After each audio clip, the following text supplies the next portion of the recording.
This Temu how to use nail drill might look tempting, but I would not treat the main product photo as proof by itself. The search intent is simple. People want to know if this is worth buying or a cheap mistake. For this beauty item, I would check 3 things before buying. First, whether the listing shows the real size and material.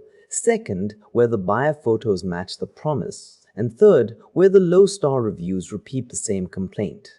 The first red flag is that skin contact products need extra caution around ingredients and hygiene. If the listing only has polished images and vague claims, I would wait or compare it against an Amazon listing with clearer reviews.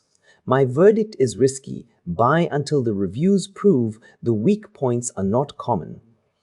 Based on the listing and review signals, not a hands-on test, I would only buy it if the product page clears those checks.